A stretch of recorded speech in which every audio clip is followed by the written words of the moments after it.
Today we're addressing the "it's too late" fallacy that seems to exist in our culture today. And we're going to address it very simply by looking at the real life examples that we have of people who became monumentally successful, that are the rule rather than the exception. I mean, because if we look at the people that are the exception, you look at your Mark Zuckerberg, you look at your Elons, you look at your people who came with that one in a lifetime type idea, at like 18, 19, they start programming it, boom, boom, boom, and things happen, right? And even from their perspective, it isn't something that it happened all at once. It might have only came to fruition. It might have only borne fruit. Look at how old Jeff Bezos was by the time, Amazon is a thing, and the fact that it was unprofitable for years and years and years, um, until eventually it got to the point where he decided, okay, now we can start making the machine pay us in the way that it really, really should. If you look at all these things, then you'll realize that the "I'm too late," because the reason why I say this is very real and close to me. It's very core to me because I'm 21 years old. I'm turning 21 now in August, and since 18, um, not I've been in panic mode trying to make things happen, but kind of, I've kind of been in that state of, man, I need it to happen now, you know, and that has served me in some ways, but also detrimented me in others. Meaning, when you hear people talk about the retrospectively how they feel when it comes to certain things, it's always a thing of, I wish I had felt better throughout. So, for example, in my case, say I'm 40, I'm 50. Looking back at my life, the most common pattern of conventional wisdom is people saying, I wish I wasn't in a rush because it took as much time as it took. And it was going to take as much time as it takes because the work that I put in was as much work as I put in. And that was the maximum amount that was possible at that time. And due to the time window, the opportunities that were available, this, that, the third, it was going to take as much time as it was going to take, regardless of how I felt internally. As long as I was doing the work externally, I wish I'd felt better about doing the work and within the time that I was doing the work, it is what I think I will be saying to myself. And so, why not say that to myself now? Tell myself to actually calm down. And this happened, or I came to this particular realization, yesterday. I'm watching this podcast. See what I said about trying to get back to actually consuming some fruitful content rather than just producing the entire time, because it really refreshes you and your ideas and your thought patterns. And sometimes we need to be reminded, or period, we need to be reminded more than we need to be taught. And so sometimes it's okay to delve into things. It's okay to pick up that new book and not necessarily learn something new, but reinforce the patterns that you've already developed and have come to know to be true. And that's one more person saying these things, and that's a reminder of these things.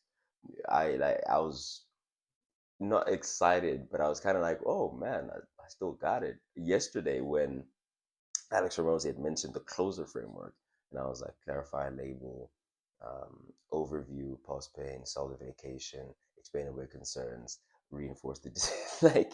I was impressed that I still knew those things, because that's selling in a nutshell. And I hadn't heard that acronym in, like, say, the past year. Then yet, yeah, it's there because it's been drilled into me by myself so many times, you know. So what I'm trying to say is, again, we talk about the reminders more than the brand new lessons, because ultimately at this stage of your journey, you may have all the information that you need. You may just need to continue working on yourself. You may just need to stay in the trenches and do the work, right? You may know already what the work is, and what it is that you don't know. You will learn through experience. You won't find it in a book, you know. but it behooves us to continue to read regardless of how much we may feel we know, because we do also know that we don't know everything.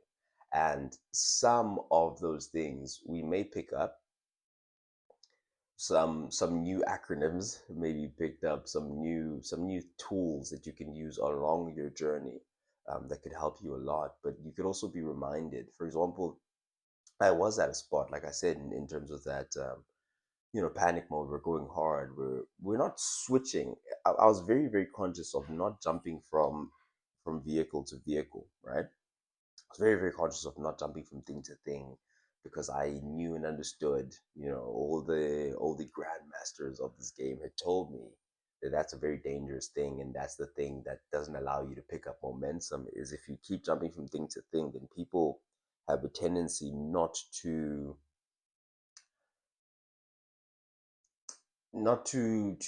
be able to trust you, even. Not even that they have a tendency not to trust you. They can't trust you because how do I know that you're still going to be singing that same tune that you were singing the entire time? Why are you not singing that tune anymore? Every 6 months, I pull up and you're like a different human being. You're a different animal. You have completely different interests, and that's not how you build something monumental. You build that by putting work into the same vehicle, for 5 to 10 years. you know I think Alex said yesterday it takes about 7 years, to build something incredible. But the thing is, people spend those 7 years jumping from thing to thing, and go repeating the same 30-day cycle for the entire 7 years, instead of putting all those different 30 days into one thing and having an entire 7 years in one space. And so that's something that I've been very very conscious and aware of. But I was at a point, and I've said this before on this channel, where I looked at my vehicle and I just didn't understand how I could take it to the next level. And I think this semester more so, in terms of my schooling, I think this semester more so is actually geared towards doing just that. Taking the business to the next level. Cash injection, 5 million. If you know, you know. If you don't know, I'll post it somewhere. I'll post it somewhere on the day that I post this, so that people can kind of get the reference. But yeah, cash injection, bro. I need a lot of cash. I don't need solution. I need cash injection. And so the point that I was going to is, the things that we are kind of delving into now are more so business centric, business focused, business development focused, more practical focused, and it's a really good thing. And at the same time, like I told you before, or for people who haven't heard it yet, I felt in the bottom of my soul that this next 6 months was going to be fruitful, for in terms of like business, particularly like real life practical, my actual, sage consultation, marketing and sales. I just felt that, we're gonna rock and roll, but not particularly for sage consultation. I thought that it would be now, that I would start developing an application that I'm thinking about. But not to say that deal flow is something that's not going to happen, but it may not be the time now, because getting the opportunities that I've been getting, realizing that this is the skill that I've been developing. This is my most pragmatic, my most practical thing. There may come a time where I am pouring that skill into an application and people are able to access it through that application. But the time may not be now, because I think approaching that approaching the thing in that way is more so a build it and they will come approach. Whereas the marketing and sales side is what I need. It's what I need right now in terms of developing myself, as a marketer, as a salesman. I need this in the field, in the trenches, practical experience. I'm having experiences now that, I couldn't have paid to have before, and I'm finding my feet. I'm finding myself again in terms of this game, and understanding where it is that I stand. Understanding what it is that I bring to the table, how valuable that is, and how eager I am to actually bring that to the table. It's something that I'll put it in a very real way. In the beginning of the year, starting to go into school, I was like, actually, yeah, let me go into school because maybe there's something I'm missing. Because I was going at 1,000 per, and I knew that was a low bar. And Alex has always said, sell to the rich because they pay better, right? But I was like, man, how, like, what solution do I have for people at that level? And so 10x the price. I go, okay, now let's go 10,000 a pop. Let's go to slightly bigger businesses. And it's like, man, but you're still building up from the bottom. But at the same time, you're building up with a vision of where you want this thing to go.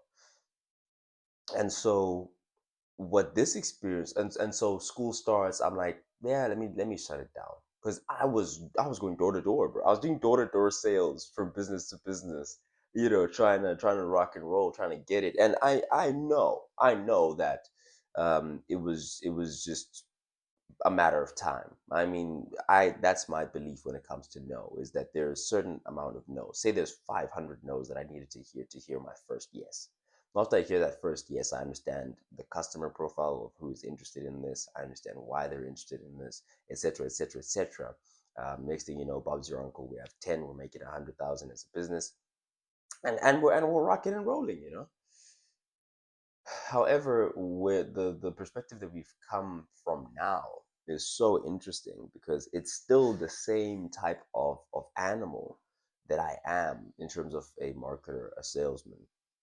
But now it's something where I've come into a business that already had um, the web developing side done, and now it just needs that publication. It just needs to come to the market, and it needs to come correct because it is a business that is such a high level of complexity and has so many features and has so much.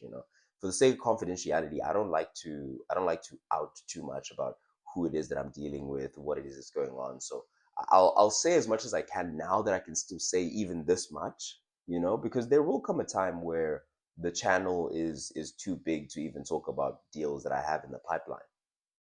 We will get to that point. And so now that I'm here at this point, knowing what I know now, then I'm going to try and talk about as much as I can talk about while keeping people's business confidential. So yeah, it's coming into a space now where, and the thing about this, right? The beautiful thing about it is that it just may be the avatar. It just may be the space. It just may be what we're looking for, and we can talk specifically to this avatar for an example, because we did come into a situation where it's like, oh, okay, so capital is a thing that exists here. It isn't necessarily a point of struggle like it was for the much the solopreneurs and whatever the case. Okay, so this person could actually, I could have come correct and approached and um, pitched a 10K per month thing, and just would have had to deliver at that level. It's like, okay, so if there's a larger version of this, maybe what I'm saying, then we can start maybe talking 50, but then we'd need the manpower. We need to be able to deliver incredible results, high quality in a short span of time, and kind of make it do twice as much, do it in half the time, like the value equation, or increase the likelihood that I'm the person who's able to. And that's what this experience is giving us now, is increasing the likelihood for the next person to believe that we're able to achieve what we're able to achieve, because we're going to achieve it, period. They're not going to have to kind of believe me. They can just believe the results. And so it's a beautiful thing. That's a beautiful story. And so ultimately, what I'm trying to say is, I was at a point where I not abandoned the business within itself. I mean, you all know I've been rocking these t-shirts since way back when. But the thought process was kind of, man, how am I going to build this dam? To put it in the words of Mark Zuckerberg, ironically, because he was like the example of the opposite. But I believe, and I've said this before, I believe the a good student can learn even from the worst teacher. Meaning, not meaning that Mark Zuckerberg is the worst teacher, meaning that even if the lesson is coming from your enemy, even if the lesson is coming from a terrible source, you can still spot wisdom. You can still hear certain things that you're like, that's useful. Yeah, but most of the things that this person says don't apply to me. Most of the person's life experience doesn't apply. But that right there, I could use that. You need to have that ability within yourself. So ultimately, it's going into the year thinking, man, I don't know, bro. Time's going by. I'm getting older. My peers are starting jobs now. Some of them have gone army. And obviously like people are coming in and their paychecks coming in, and they're living this life. The natural idea? Am I wasting my time? And then yesterday I hear what sparked this whole thing. Alex is having a podcast with this other guy. He's a very big self-help guy. Not really my space, but ironic. Self-development, self-help. I don't know why, but I like to separate those two things. Like that meditation, wusa, it's not my thing. Like, yeah, to each their own. But he says something like at 25 he was a consultant in some company, and he used to do the meditation thing on the side, it like as a side hustle basically. At 25 he was living in his parents' loft, whatever, blah blah. And I'm like, damn. I'm like, Ed too? You know what I'm saying? Because I thought this was exclusive to like a certain, I thought it was the exception. And then I actually thought about it. Now that he mentioned it, I was like, oh man, you know what? Actually, people, if you look at your self-made billionaires, self-made millionaires, you look at your Grant Cardones, who are real estate billionaires right now, self-made, and how late in their life they actually started making that crazy money. If you look at Eric Thomas, he was probably homeless still by the time he was 21. If you look at Gary Vee, if you look at like all these guys that we actually you know are some of the core people that are putting, you can say, financial pressure, or who are putting the pressure on, the pump on, um, in terms of, man, I need to be monumentally successful. Here are the examples of monumental success. If you look at them, even Andrew Tate, you can take as an example of this. Even Patrick Bet-David, he was in the army when he was 21. You look at so many people. And then after the army, he was at Bally's Fitness and he wanted to do a fitness thing. And then he goes into some other whatever thing. And then he goes into insurance, like later on in his life when he's almost 30 or in his 30s. Right now, $500 million guy, you know. So the thing that I ultimately wanted to break today is that fallacy of it's too late, I'm too old, happening in people still under 30, happening in people still under 40. You know what I'm saying? Like, in fact, even if you're 50 and over, it doesn't matter. It's not too late.